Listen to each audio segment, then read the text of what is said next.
Hello बच्चों, let's see this question. Question says, for a prism of refracting angle A, refractive index 2, assuming rays are incident, जो incident angle है उसका range दिया हुआ है, partial reflection को ignore कर दो। कॉलम फर्स्ट में कैपिटल ए की वैल्यू दी है, कॉलम सेकेंड में सभी रेस रिफ्लेक्ट होगी सेकेंड सरफेस से, रिफ्रैक्ट होगी ऑल सेकेंड सरफेस से, कुछ रिफ्लेक्ट होगी सेकेंड से, कुछ रिफ्रैक्ट होगी सेकेंड से। ऑप्शंस मैच कीजिए। की concept prism,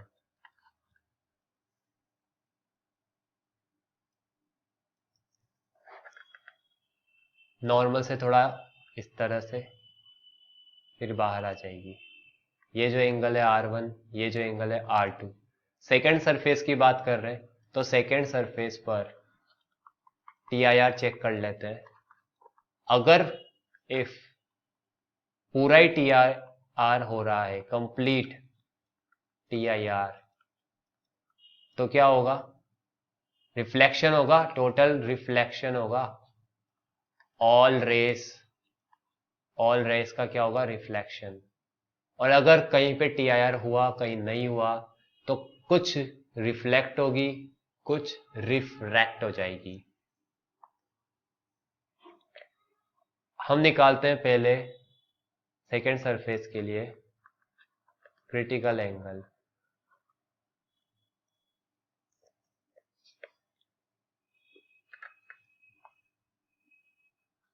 two into sine IC की क्रिटिकल एंगल 1 मतलब एयर में जाएगी साइन 90,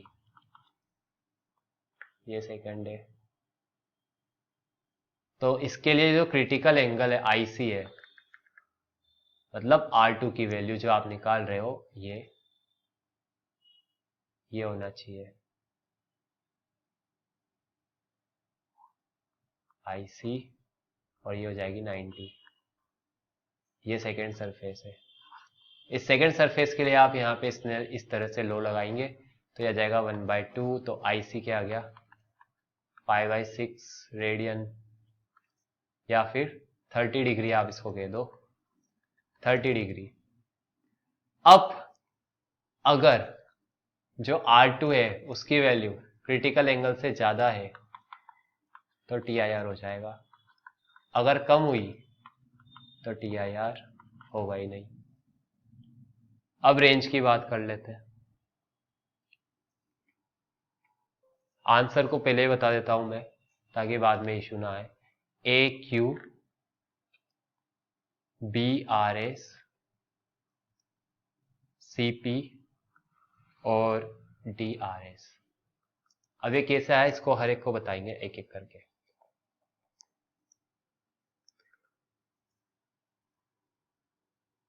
पहले हमने क्रिटिकल एंगल निकाल लिया, अब चेक करते हैं। फर्स्ट सरफेस की बात करता हूं मैं। फर्स्ट सरफेस से मैंने R1 निकालूंगा, फिर R2 निकालेंगे। तो फर्स्ट सरफेस, ये फर्स्ट सरफेस है इस तरह से, ये है, और ये रेज आ रही है तो ये I है, राइट। अब ये गई तो ये है R1। अब इस सरफेस के लिए हम क्या बोलेंगे? 1 into sine I equal 2 into sine R। I का रेंज है 0 से 90। मैक्सिमम अगर रखेंगे, अगर I की वैल्यू मैक्सिमम है, वो आप यहाँ पे 90 डिग्री हो सकता है मैक्सिमम। तो यहाँ पे अगर साइन 90 रखोगे तो 1 equal to 2 sine of R। तो यहाँ पे R क्या आ जाएगा? साइन R आ जाएगा हाफ, और यहाँ से R जाएगा 30 डिग्री। और अगर 0 हो जाए, अगर I की वैल्यू 0, रेंज की बात कर रहे हैं, यहाँ पे 90 रख के देख लिया, 0 रख के भी देख लिया। अगर आप 0 करोगे तो R क्या हो जाएगा? 0 हो जाएगा,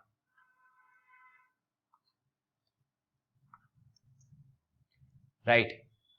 तो R की वैल्यू 0 से 30 के बीच वेरी कर रही है। कौन सा R? R1 की वैल्यू। R1 की वैल्यू 0 से 30 के बीच है।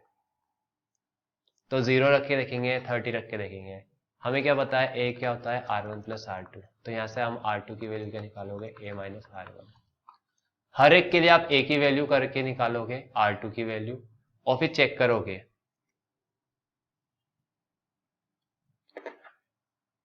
पहले हम ए ऑप्शन की बात करते हैं, विच इज 15 डिग्री। तो A माइनस R2 क्या है, A माइनस R1।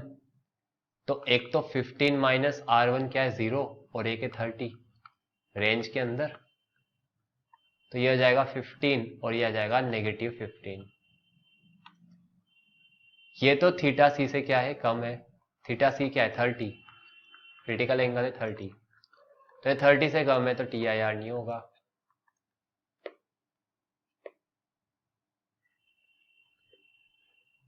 अगला, तो ये ऑप्शन मैच करेगा क्यू को कि सारी की सारी रिफ्रैक्ट हो जाएगी, रिफ्रैक्ट हो जाएगी, राइट। यहाँ पे TIR नहीं होगा, दोनों ही केस में TIR नहीं होगा, इसलिए रिफ्रैक्ट हो जाएगी। अगला है A इक्वल 45। तो R2 क्या है, A माइनस R1। R1 आप 0 भी रखोगे, R1 आप 30 रखोगे, 2 रख के चेक करोगे आप। तो R2 क्या आएगा, 45 माइनस 0, 45 माइनस 30। यहाँ पे आ गया 45 जो कि 30 से ज़्यादा है। यहाँ पे आ जाएगा 15 जो कि कम है। इस केस में तो TIR हो जाएगा, यहाँ पे TIR नहीं होगा। TIR हो गया, इसका मतलब रिफ्लेक्ट हो जाएगी। कुछ तो रिफ्लेक्ट होगी और कुछ रिफ्रैक्ट होगी।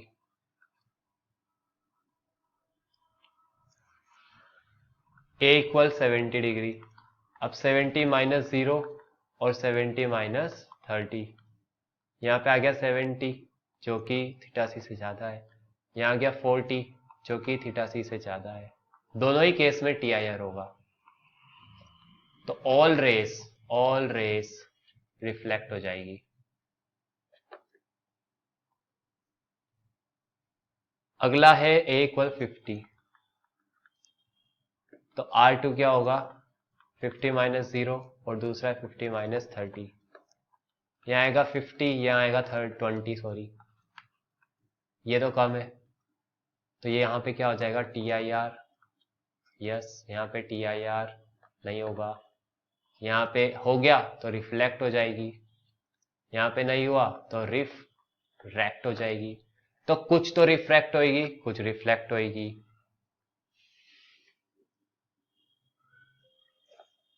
तो ये देखो R और S, कुछ रिफ्लेक्ट हुई कुछ रिफ्रैक्ट हुई। ये रहा RS है ना, ये P एंड Q। इस तरह से ये आपका आंसर हो गया BRS और DRS, DRS BRS AQCP, yes. This is your answer. I hope you understood the solution very well. Best of luck. Thank you.